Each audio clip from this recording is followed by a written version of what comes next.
España. Más textos disponibles en Simba. 2. Al trasluz. O hay que convenir en que la mujer es susceptible de adquirir cuantos aspectos y actitudes morales quiera darle la educación, o debemos confesar que la naturaleza tiene, de vez en cuando, caprichos muy singulares. Esto, que probablemente se habrá dicho 50.000 veces a propósito de las mujeres que se han hecho célebres en el campo de las ciencias, en el de las artes, en el de las letras. Y hasta en el de las armas, cuadra perfectamente al hablar de cierto tipo que, no por pasar como un relámpago todos los años sobre la fisonomía veraniega de Santander, deja de imprimirse en ella. Y no así como quiera, sino como imprime un pintor de fama el sello de su ingenio, su idiosincrasia artística, si vale la palabra, sobre todas las figuras de sus cuadros. Nacida y propagada esta verdadera originalidad del sexo débil en regiones algo inverosímiles todavía en la tradicional y cachazuda España, cuando aparece en una, señales de que allí puede vivir ya, de que en ella se encuentran los elementos que necesita su vida de ostentación y de aventuras. Estos elementos son, los hombres de Estado, los ricos banqueros, los famosos calaveras, los pontífices de las letras y de las artes, y, como a manera de orla de todo el catálogo, una muchedumbre de damas del llamado gran mundo, y de mozuelos esclavos de la moda. De que Santander reúne todo eso y ha llegado ya, por ende, a la alta categoría que alcanzan en el mundo elegante tantos otros puertos extranjeros, en cuyas aguas lavan cada verano sus distinguidas mataduras las primeras aristocracias europeas, es evidente prueba el que nos visita todos los años, desde mucho saca, algún ejemplar de aquella fenomenal especie. Más antes que el lector eche a mala parte lo que le dije de los elementos vitales de esta señora, apresuróme a indicarle en qué concepto los necesita hoy. 3. Figúresele en un hotel del Sardinero, con todo un piso a su disposición, porque sus criados y equipajes no caben en menor espacio, si ha de quedarle a ella el necesario para dormir, para peinarse, para vestirse, para recibir y para comer en ancha mesa, siempre dispuesta para una docena de convidados. Estos han de ser de las notabilidades a que aludí, es decir, de lo más cogolludo en letras, artes, política, banca, armas. Y aun tauromaquia, que a la sazón reside en el Sardinero o en la ciudad. Para comer con ellos, para hablar con ellos, necesita, busca y agasaja a esos hombres. Ella los preside, ella dirige las conversaciones, ella provoca y salpimenta los discreteos, y en sus labios hay siempre agudezas y oportunidades para los discretos, y sutiles epigramas para los necios, pues no dejan de serlo, en varios lances, muchos hombres de talento.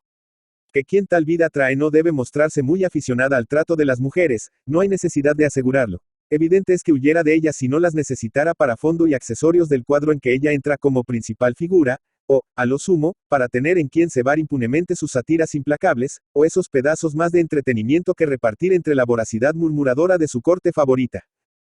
Hay quien atribuye esta antipatía hacia su sexo a cierta pasión non sancta que suele albergarse en los pechos que ya no laten a impulso de un alma juvenil y retozona, cuando se huye del espejo como de las grandes verdades que acusan faltas e imperfecciones. Cuando los tristes desengaños de las primeras arrugas hacen recordar con envidia y desconsuelo los triunfos y los encantos de la risueña juventud.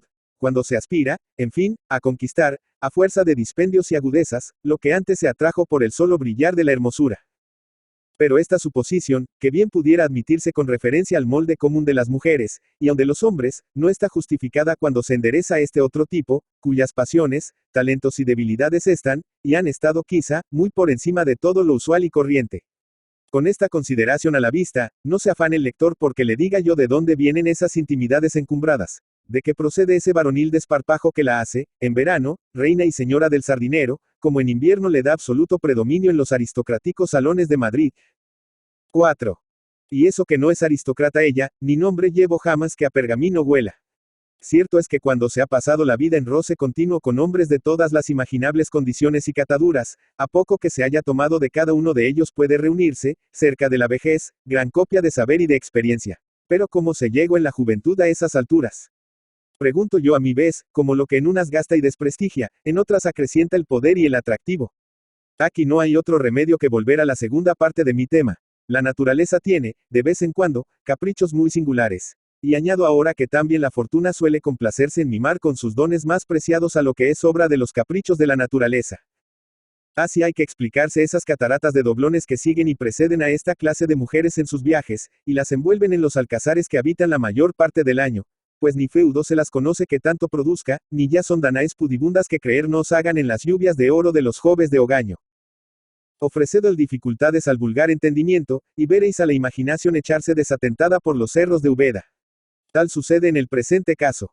No se comprende bien, o no se explica, la razón de su predominio y de sus caudales, y cada cual se forja una historia a su capricho, fundada sobre vagos rumores. Y estas historias juntas quieren ser una pequeña parte de la historia de esa dama, a quien se adjudican todas las anécdotas picantes, todas las frases equívocas, todos los triunfos y todos los escándalos con que han inmortalizado sus nombres en la alta sociedad las demás mujeres de su talla. No desconoce ella estos rumores, y como sabe muy bien que son los gajes de su oficio, antes la lisonjean que la ofenden. En las poquísimas veces que se da a luz entre su escogida corte bigotuda, los hombres abren calle para que pase, y las mujeres temen su mirada como el ciervo la de su señor. ¡Qué mayor triunfo para su vanidad de mujer de historia! Tan pocas veces se exhibe en público, que yo mismo, que trato de hacer su monografía, no la he visto jamás, ni la conozco sino por la fama que la han dado aquí los que nos dicen que la conocen mucho. Pero mito o realidad, ella pasa por Santander cada verano, y, como al 5. Principio dije, se imprime en la fisonomía veraniega del pueblo de un modo indeleble, como el detalle que más resalta y hasta da carácter e importancia a todos los demás. Y he aquí porque yo, que estoy haciendo el croquis de esa fisonomía, no puedo prescindir de dibujar en ella tan expresivo pormenor. Es ojer yo tan solo, y me guardaré muy mucho de escarbar el cutis para ver lo que hay debajo. Quédese esto, en buen hora, para los aduladores que la cantan, o para los maldicientes que la despellejan. Si el calor de unos hechizos, que ya no existen, derritió el áureo pedestal sobre que la adoración del laborioso marido colocó a su propia mujer para atraerle el culto de los demás. Si la tarea olímpica de reponer con otro nuevo cada trono derretido, dejó sin fuerzas, sin esperanzas y hasta sin vida al desventurado que tal empresa creyó fácil. Si el peso que a él le mató, abandonado al pie de la montaña tuvo nuevos Sísifos que le empujaran, esperando llevarle triunfantes hasta la cima. Y también rodaron hasta el abismo, desalentados y rotos. Si mientras duró aquel fuego no le faltaron tronos que consumir, ni tesoros que rodar montaña arriba, buscando su calor. Si de ese montón de escombros y cenizas ha hecho la química de la necesidad inagotable venero que surte de esplendor a una soberanía no destronada, antes ennoblecida con la augusta diadema de las canas. Si estas no son el fruto natural de los años, sino la huella de las tempestades que corrió la juventud en el mar de todos los deleites.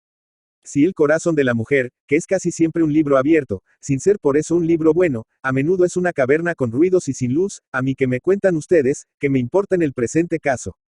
Cuéntenselo a ese enjambre del buen tono que tanto se paga de ciertos relumbrones. Cuéntenselo a esa sociedad que se complace en crear ídolos que después escupe y despedaza, acaso porque le imponen y amedrentan. Cuéntenselo a esas gentes del gran mundo, para quienes nada es bueno ni plausible, sino lo distinguido y elegante. Ellas solas son las trompetas de esas famas. Ellas quienes las elevan y sauman antes. Ellas mismas quienes las difaman después. En cuanto a mí, dibujos hago, que no autopsias. Y dibujo es este, al trasluz, por más señas, sobre los perfiles que la fama trazo. Al público sale, pues, como el público le ha forjado. Yo no hice más que copiarle en esta, por ahora, última hoja de mi cartera. 6. José María de Pereda. José María de Pereda y Sánchez Porra Polanco, 6 de febrero de 1833, Santander, 1 de marzo de 1906, fue un novelista español del periodo realista, autor de célebres novelas de costumbres. También fue político, afiliado al carlismo. Sus obras más conocidas son Peñas arriba, de tal palo tal astilla, La puchera y, especialmente, Sotileza, que le dieron gran reconocimiento, lo cual dio lugar a que ya en 1872 fuese correspondiente de la Real. 7. Academia Española. Fue realista y costumbrista, próximo al romanticismo y naturalismo. Fue descrito, así como todo lo relacionado con él, como perediano. Muchas de sus obras son de carácter autobiográfico. Su corriente literaria más habitual era el realismo, al igual que su contexto histórico. Rechazó las novedades del mundo moderno y ha pasado a la historia por ser uno de los maestros del costumbrismo y de la novela regional, pero supo trascender lo anecdótico para dotar a su obra de un cuidado y un vigor que traspasa el mero regionalismo y lo hizo con una forma moderna de gran valor literario. 8.